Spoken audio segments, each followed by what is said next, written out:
सर्वेभ्यः नमो नमः। आप सभी को मेरा प्रणाम। प्यारे बच्चों, मैं डॉक्टर संजय शर्मा, प्रधानाचार्य श्री केएचडी इंटर कॉलेज महावन मथुरा, माध्यमिक संस्कृत शिक्षा परिषद द्वारा आयोजित ऑनलाइन कक्षाओं के अंतर्गत आज हम इस कक्षा में पूर्व मध्यमा प्रथम खंड के अंतर्गत प्रथम प्रश्न पत्र जो कि अनिवार्य संस्कृत है, उस प्रथम प्रश्न पत्र में रघुवंश महाकाव्य के द्वितीय सर्ग के श्लोक संख्या 1 से लेकर 20 श्लोक तक का यहाँ अध्ययन करेंगे। बच्चों, इस कोरोना काल में जहाँ सभी विभाग ऑनलाइन पढ़ाई करा रहे हैं, सभी ऑनलाइन चल रहे हैं, तो इसी को दृष्टिगत रखते हुए माध्यमिक शिक्षा परिषद उत्तर प्रदेश ने भी अपने संस्कृत के छात्रों को पढ़ाने के लिए ऑनलाइन व्यवस्था की है। इसलिए आप सब भी ऑनलाइन इस समय कोरोना के समय पढ़ें। इसी आशा के साथ मैं डॉक्टर संजय शर्मा आज का अध्ययन यहाँ पर प्रारंभ करता हूँ। तो आइए आज का अध्ययन प्रारंभ करते हैं। बच्चों, अध्ययन प्रारंभ करने से पूर्व एक बार पुनः इसके उद्देश्य संक्षेप में देख लेते हैं। हमने उद्देश्य इससे पूर्व की कक्षा में आपको विस्तृत रूप से समझाए थे। इसका सबसे मुख्य उद्देश्य भावी परीक्षा में अंक विभाजन की दृष्टि से तैयारी करने में आपको सहायता प्रदान करना, ये सबसे मुख्य उद्देश्य। तो बच्चों, पाठ प्रारंभ करने से पूर्व हमने जो पिछले अध्ययन में पढ़ा है, उन श्लोकों का संक्षेप में जो कथा है वो देख लेते हैं। सबसे पहले छठे श्लोक में छाया के समान राजा दिलीप का, नंदिनी गाय के खड़े होने पर खड़े होने का, चलने पर चलने का तथा बैठने पर बैठने का और जल पीने पर जल पीने का इच्छुक होने का वर्णन किया गया था। सातवें श्लोक में वन में राजा दिलीप का छत्र चांवर आदि राजचिन्हों का त्याग करने पर भी अपने तेज के कारण राजश्री को धारण करने का वर्णन किया गया था। आठवें श्लोक में राजा दिलीप के द्वारा धनुष धारण करके नंदिनी गाय की रक्षा के बहाने से मानो जंगली दुष्ट जीवों को शिक्षा देने का वर्णन किया गया था। अब अगला श्लोक देखिए, 9वां श्लोक। इस श्लोक में राजा दिलीप का वन के जो वृक्ष हैं, पशु पक्षी हैं, उन सब के द्वारा राजा की जय जयकार किए जाने का वर्णन यहाँ पर किया है। तो सबसे पहले इसका सस्वर वाचन करेंगे। मेरे साथ आप लोग भी सस्वर वाचन करें। विशिष्ट पार्श्वानुचरस्य तस्य पार्श्वद्रुमा पाशभृता समस्य उदीर्यामासुरिवोन्मदाना मालोक शब्दम वयसां विरावहि। बहुत ही अच्छा श्लोक है ये भी। देखिए, कालिदास के प्रत्येक श्लोक में इतना अच्छा भाव छुपा हुआ है कि उन भावों को अगर हम विस्तृत व्याख्या करें तो समय भी अल्प पड़ जाए। तो देखिए, विशिष्ट पार्श्वानुचरस्य, ये अन्वय है। अन्वय के अनुसार हम देखेंगे अर्थ। विशिष्ट पार्श्वानुचरस्य माने वन में राजा है, उसने क्या किया है, अपने जो सेवक हैं, अनुचर हैं, उन सबको विशिष्ट माने छोड़ दिया है। वन में से उनको आश्रम में भेज दिया या राज्य में भेज दिया है। तो से अनुचरों को वापस कर चुकने वाले पाशभृता समस्य, पाशभृता का अर्थ है यहाँ पे वरुण, वरुण के समान। तस्य माने उस राजा दिलीप के, पार्श्वद्रुमा पास में स्थित जो वृक्ष हैं, उन वृक्षों ने, उन्मदानाम यानी उन्मत्त जो हैं, कौन, वैसा, वैसा माने पक्षियों के, विरावई माने आवाज से, आलोक शब्दम, आलोक शब्दम उदीरयामासुरे, आलोक शब्दम का अर्थ है जय शब्द।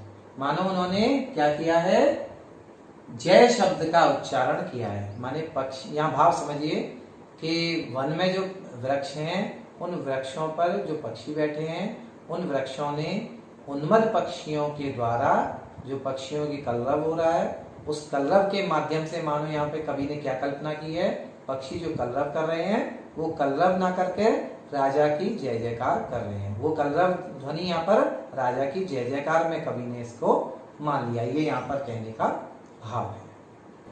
बच्चों, अब इस श्लोक की सरल शब्दावली में संस्कृत व्याख्या किस प्रकार से करेंगे ये भी देखते हैं।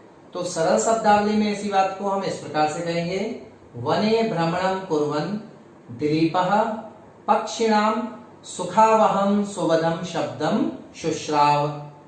अत्र कवि संभावनां करोति यत् दिलीपः सर्वान् सैनिकान् निवर्तितवान्, अतः तस्य स्वरक्षा पराक्रमं दृष्ट्वा समीपस्था वृक्षाः अपि पक्षिणां कूजनं द्वारा दिलीपो जयतु इति जयकार घोषं कारितवन्तः। एतादृशम् अनुमानं भवति इति भावः। अब इस श्लोक पर व्याकरणात्मक टिप्पणी किस प्रकार से होगी देखिए। व्याकरणात्मक टिप्पणी में सबसे पहला शब्द हमने लिया है विशिष्ट पार्श्वानुचरस्य। विशिष्टाः पार्श्वानुचराः येन सह, ये समास है यहाँ पे बहुब्रीहि समास, और फिर उसमें षष्ठी विभक्ति लगकर तस्य। पाशभृता, पाशम विभर्ति इति पाशभृत शब्द से तृतीया विभक्ति एक वचन में पाशभृता शब्द बनता है।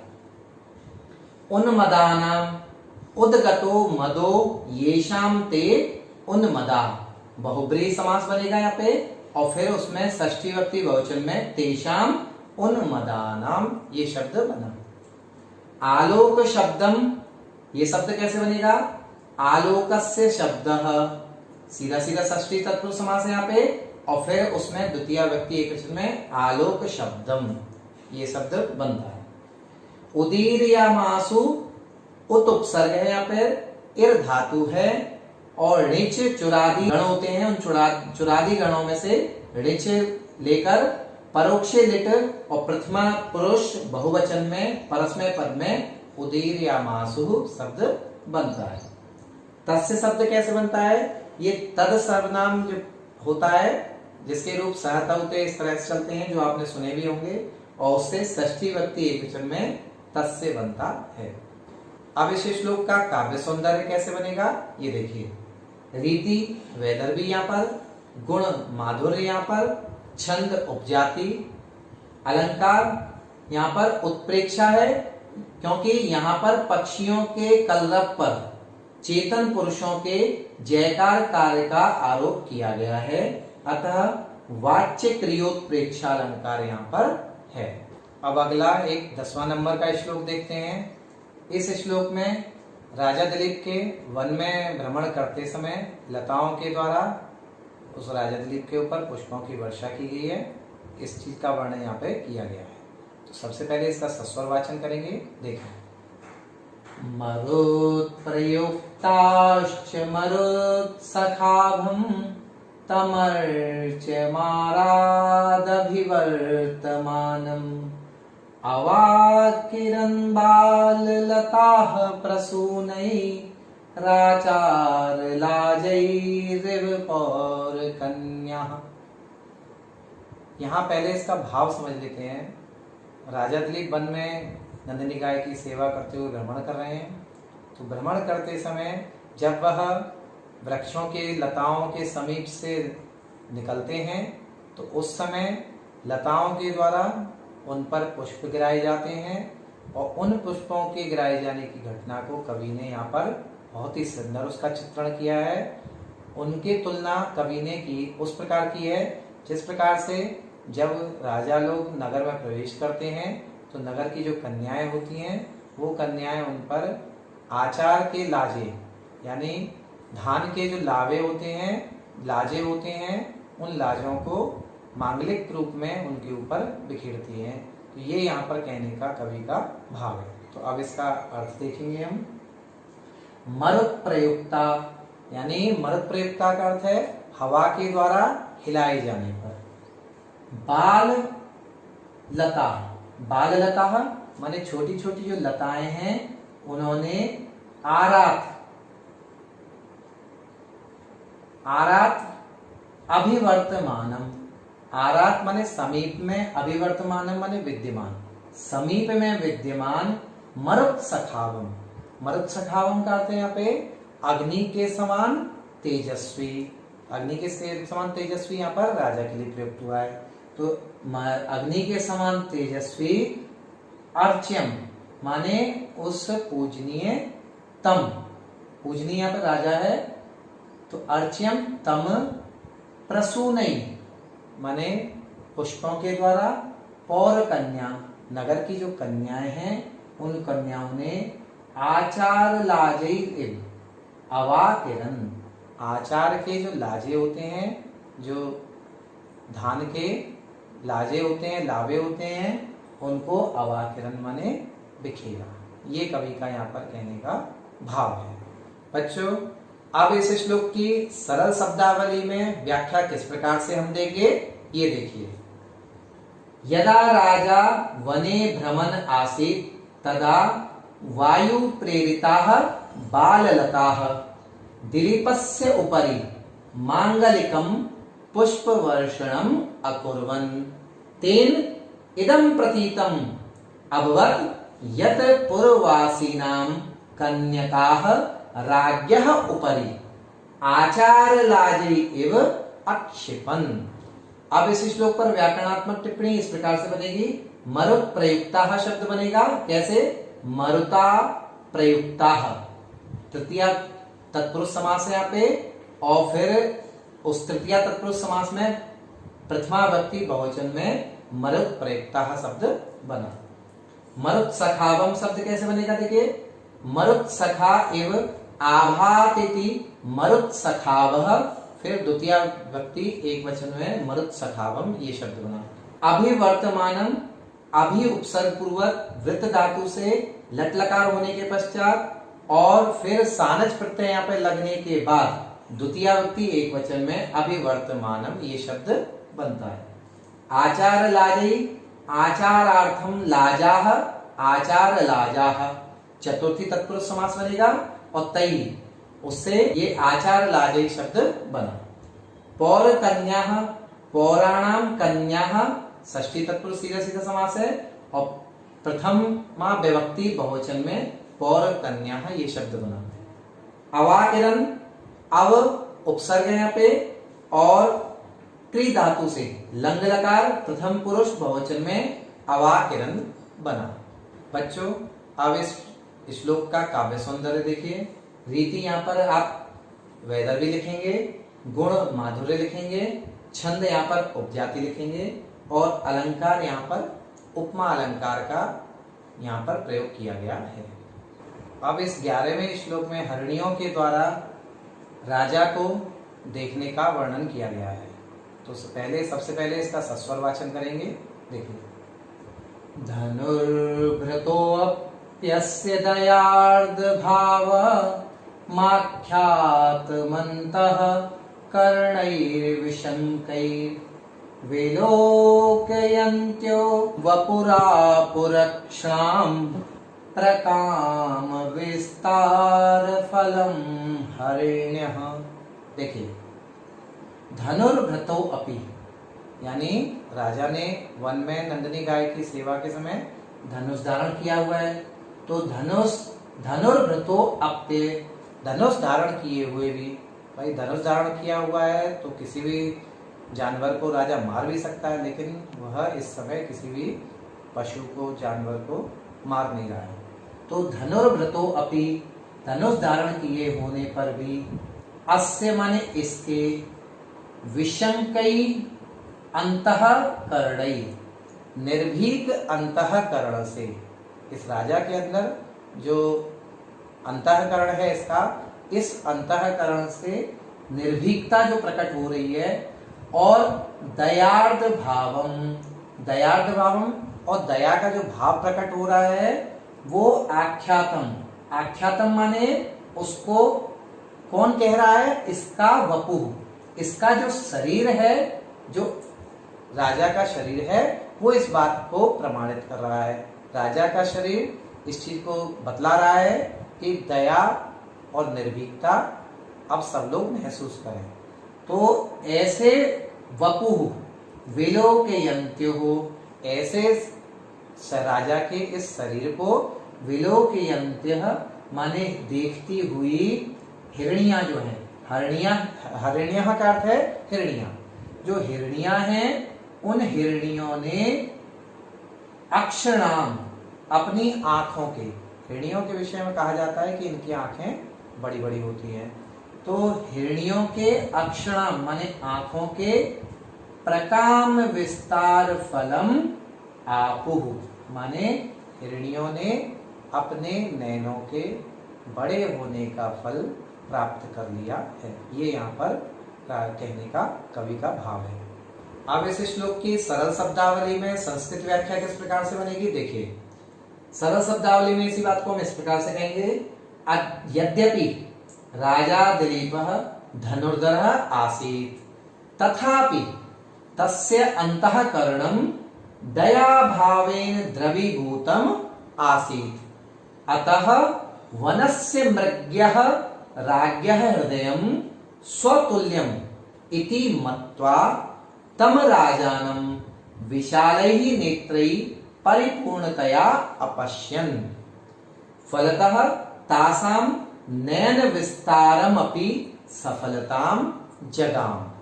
ये यहाँ पर इसकी सरल शब्दावली में संस्कृत व्याख्या हमने की। अब इस श्लोक पर व्याकरणात्मक टिप्पणी देखिए।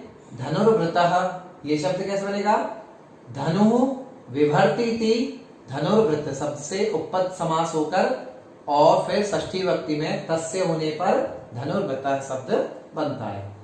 अस्य शब्द कैसे बनता है, देखिए।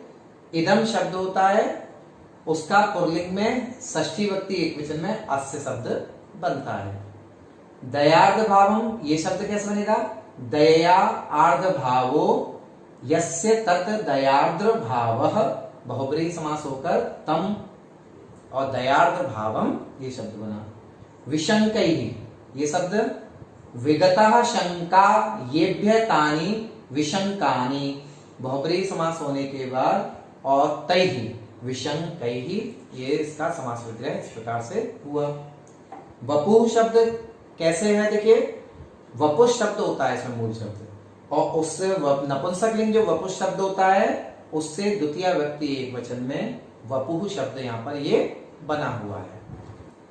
विलोकयन्त्यः, ये शब्द देखिए, वि उपसर्ग है यहाँ पर, लुक धातु है, ऋच और क्षत्रि प्रत्यय लगने के बाद नुम आगमन हुआ है, और फिर भी प्रत्यय लगने के बाद प्रथमा विभक्ति बहुवचन में विलोकयन्त्यः शब्द ये निष्पन्न होता है। हरिण्यः, ये ईकारांत स्त्रीलिंग हरिणी शब्द होता है, और उसके रूप जब चलते हैं तो प्रथमा विभक्ति बहुवचन में हरिण्यः शब्द ये बनता है। अक्षराम अक्षिण नपुंसकलिंग शब्द होता है, और इसका षष्ठी विभक्ति बहुवचन में अक्षराम शब्द यह बनता है। प्रकाम विस्तार फलम, प्रकाम विस्तारस्य फलम, प्रकाम विस्तार फलम, षष्ठी तत्पुरुष समास होकर प्रकाम विस्तार फलम ये शब्द यहाँ पर बना हुआ है। अब बच्चों इसका काव्य सौंदर्य देखेंगे। रीति यहाँ पर वैदर्भी है, गुण यहाँ पर माधुर्य है, और छंद यहाँ पर उपजाति है। यहाँ पर अलंकार के रूप में कोई चमत्कारिक विशेष रूप से अलंकार यहाँ पर दिखाई नहीं दे रहा है। अब इस 12वें श्लोक में यहाँ पर वन के जो देवियां हैं, वन की देवियों के द्वारा राजा दिलीप का यशोगान किया जा रहा है। वह किस प्रकार किया जा रहा है वह हम आगे देखेंगे। सबसे पहले इसका सस्वर गायन करेंगे, आप लोग मेरे साथ सस्वर गायन करेंगे इसका। सकीचकै मारुतपूर्णरन्ध्रै कूजद्विरापादितवंशकृत्यं शुश्रावकुञ्जेषु यशस्वमुच्चैः रुद्गीयमानं वनदेवताभिः। बहुत ही अच्छा श्लोक है ये भी, देखिए क्या इसका भाव है। सबसे पहले देखिए, वन में बांस हैं, कीचक नाम के जो बांस हैं, उन बांसों में छिद्र होते हैं, तो उन छिद्रों से जब हवा निकलती है, हवा उनसे गुजरती है, तो वह बांसुरी का काम कर रहे हैं। और यहाँ पर कवि ने इसी भाव को राजा की प्रशंसा के लिए प्रयुक्त किया है कि वन की देवियां एक तरह से राजा की बांसुरी वाद्य के द्वारा प्रशंसा कर रही हैं। कैसे, देखिए। सह मारुतपूर्ण रंध्रई, वह राजा मारुतपूर्ण रंध्रई, मारुतपूर्ण रंध्रई का अर्थ है हवा जिनके अंदर भरी हुई है, मारुत भरी हुई है, वायु जिनके अंदर भरी हुई है।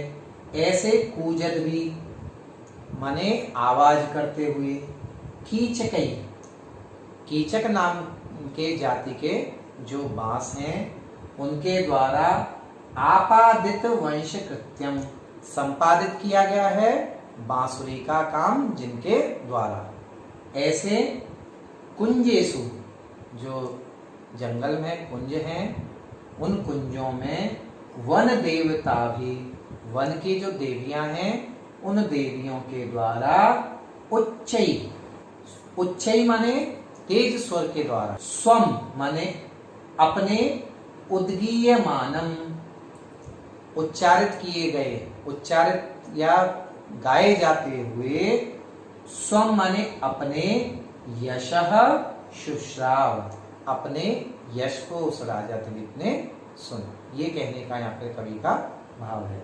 यानी उस राजा दिलीप ने हवा से भरे हुए पूजन आवाज करते हुए कीचक नाम के बांसों के द्वारा आपादित वंश कृत्यम, बांसुरी का काम जिनके द्वारा किया जा रहा है, ऐसे वन के कुंजों में वन देवताओं के द्वारा ऊंचे स्वर में गाया जाता हुआ, उद्गीयमानम माने गाया जाता हुआ, अपने यश को उस राजा दिलीप ने सुना।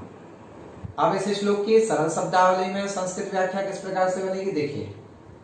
गोचारण काले वने वायुना परिपूरित छिद्राः कीचक नामकाः वंश विशेषाः पूजन्तः आसन्, तेन इदं प्रतीयते स्म यत् लताग्रहेषु विद्यमानाः वनदेव्यः राज्ञः दिलीपस्य शुभ्रं यशः तीव्र स्वरेण गायन्त्यः विराजन्ते, राजा तासाम यशो गानम अश्रृणोत। अब इस श्लोक की व्याकरणात्मक टिप्पणी देखेंगे।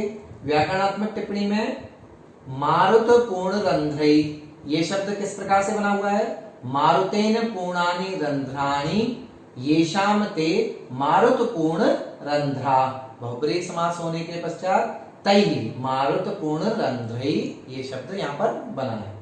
कूजत भी के शब्द कैसे बना है, देखिए। कूज धातु में क्षत्रिय प्रत्यय लगने के बाद तृतीया व्यक्ति बहुवचन में कूजत भी शब्द ये बनता है। आपादित वंश कृत्यम, आपादितम वंश कृत्यम यस्मिन तत्, बहुब्रीहि समास होकर यहाँ पर द्वितीय व्यक्ति एकवचन में आपादित वंश कृत्यम ये शब्द यहाँ पर बना है। वन देवता भी, वनस्य देवताः, वन देवताः षष्ठी तत्पुरुष होकर ताभी वन देवता भी, तृतीय व्यक्ति बहुवचन में बनने के पश्चात वन देवता भी ये शब्द बनेगा। उद्गीयमानम, उत उपसर्ग है यहाँ पर, गई धातु है, लट लकार यहाँ पर पहले बनेगा, फिर शानच प्रत्यय होकर ये शब्द बन जाएगा, और शब्द बनने के बाद द्वितीय व्यक्ति एक वचन में उद्गीयमानम ये यहाँ पर शब्द बना। यशः शब्द कैसे बनता है, देखिए। यशः शब्द होता है नपुंसकलिंग, उसमें द्वितीय व्यक्ति एक वचन में यशः शब्द यहाँ पर ये है। शुश्राव, श्रु धातु है, परोक्षे लिट होने के पश्चात प्रथम पुरुष एक वचन में और परस्मय पद में शुश्राव ये शब्द बना है। अब इस श्लोक का काव्य सौंदर्य देखेंगे। काव्य सौंदर्य किस प्रकार है, रीति वैदर्भी है यहाँ पर, गुण माधुर्य है, छंद इस श्लोक में उपजाति है, और अलंकार यहाँ पर चेतन के यशोगान को बांसों की ध्वनि पर आरोपित किया गया है, अतः वह क्रिया के साथ संबद्ध है तथा एव का प्रयोग नहीं है, अतः गम्य क्रियोत्प्रेक्षा अलंकार यहाँ पर है। प्यारे बच्चों, पढ़ने के पश्चात जो हमने पढ़ा हुआ है उस पढ़े हुए का मूल्यांकन भी आवश्यक है। मूल्यांकन यह बताता है कि हमने जो पढ़ा है वो पूरे ध्यान से पढ़ा है अथवा नहीं। तो मूल्यांकन के रूप में यहाँ मैं कुछ गृह कार्य आपको दे रहा हूँ। इस गृह कार्य का पूरी ईमानदारी के साथ आप उत्तर देंगे और उत्तर देने के बाद आप स्वयं अनुभव करेंगे कि आपने जो सीखा है वो पूर्णतः सीखा है अथवा अभी उसे पुनः सीखने की आपको आवश्यकता है। तो इसलिए आइए गृह कार्य के रूप में मैं कुछ वैकल्पिक प्रश्न आपको दे रहा हूँ, इनके उत्तर आप स्वयं देंगे। इनमें 4 विकल्प हैं, 4 विकल्पों में से आप जो सही उत्तर हो उस उत्तर को देंगे। तो देखिए पहला प्रश्न है, तस्य पार्श्वद्रुमा उन्मदानां वयसाम कई आलोक शब्दन उदीर्यमासुरित। इसके 4 विकल्प हैं, वृक्षै, पादै, विरावै, हस्तै। इनमें से जो सही विकल्प हो उस विकल्प को आप लिखेंगे। दूसरा प्रश्न देखिए, तम प्रसूनैः आचारलाजै इव अवाकिरन्। यहाँ खाली स्थान दिया हुआ है। इस खाली स्थान में 4 विकल्प हैं, पौरकन्याः, युवतयः, महिलाः और मित्राणि। इनमें से जो सही विकल्प हो उस सही विकल्प को इस खाली स्थान में आप लिखेंगे। तीसरा प्रश्न देखिए, काह अक्षणान प्रकाम विस्तार फलम आपुः। इसके भी 4 विकल्प हैं, अश्वाः, हरिण्यः, ग्रहण्यः, पिपीलिकाः। इनमें से जो सही विकल्प हो उस सही विकल्प को आप लिखेंगे। चौथा प्रश्न है, वन देवता भी उच्चै उद्गीयमानम स्वम किम शुश्राव। 4 विकल्पों में से देखिए, पहला विकल्प है पयः, दूसरा विकल्प है मनः, तीसरा विकल्प है यशः और चौथा विकल्प है रामः। इनमें से जो सही विकल्प हो उस सही विकल्प को आप लिखें। 5वां प्रश्न देखिए, विशिष्ट पार्श्वान तस्य। यहाँ पर खाली स्थान है, इस खाली स्थान में जो सही विकल्प है उस सही विकल्प को आप लिखेंगे। रामस्य, अनुचरस्य, वृक्षस्य और पादपस्य। इनमें से जो सही विकल्प हो उस खाली स्थान को आप पूरा करेंगे इससे। पुनः देखिए 6वें प्रश्न में, मरुत प्रयुक्ताश्च, फिर खाली स्थान दिया गया है, इस खाली स्थान को पूरा करेंगे इन 4 विकल्पों में से जो सही विकल्प है उस विकल्प के द्वारा। सखस्य, युवतयः, महिलाः, मरुत सखावम। इनमें से जो सही विकल्प हो उस सही विकल्प को आप लिखें। 7वां प्रश्न देखिए, धनुर्व्रतो अप्यस्य, खाली स्थान है अर्धभावम। इसके 4 विकल्प हैं, दया, क्षमा, चटका, पिपीलिका। इन 4 विकल्पों में से जो सही विकल्प हो सही विकल्प को आप लिखेंगे।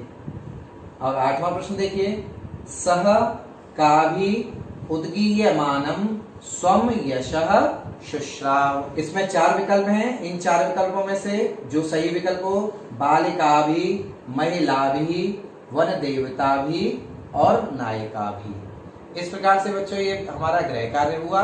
इस गृह कार्य को आप अपने घर पर करेंगे और स्वयं मूल्यांकन करेंगे।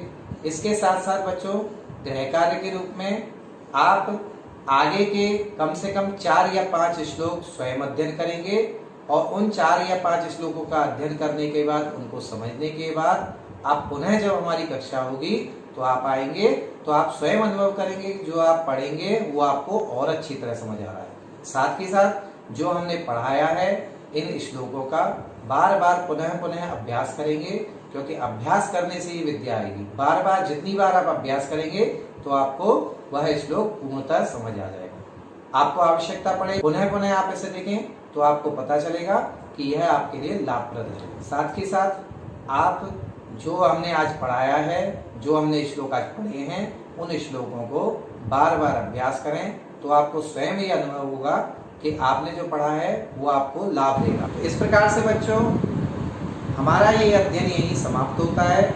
आज जो हमने पढ़ा है इसका अभ्यास आप प्रतिदिन करें। ये जो वीडियो आपको उपलब्ध कराए जा रहे हैं इन वीडियो को बार बार देखें। इनको देखने से आपको ये लाभ मिलेगा कि आपको लगेगा कि आप कक्षा में रहकर ही पढ़ाई कर रहे हैं, और जब आपको अवसर हो तब इन वीडियो को आप देख सकते हैं और ऑनलाइन अपना अध्ययन कर सकते हैं। इसलिए आप बार बार इन वीडियो को देखते रहिए और इनसे अपना अध्ययन करते रहें। यही माध्यमिक शिक्षा विभाग, माध्यमिक संस्कृत शिक्षा परिषद उत्तर प्रदेश का यही उद्देश्य है।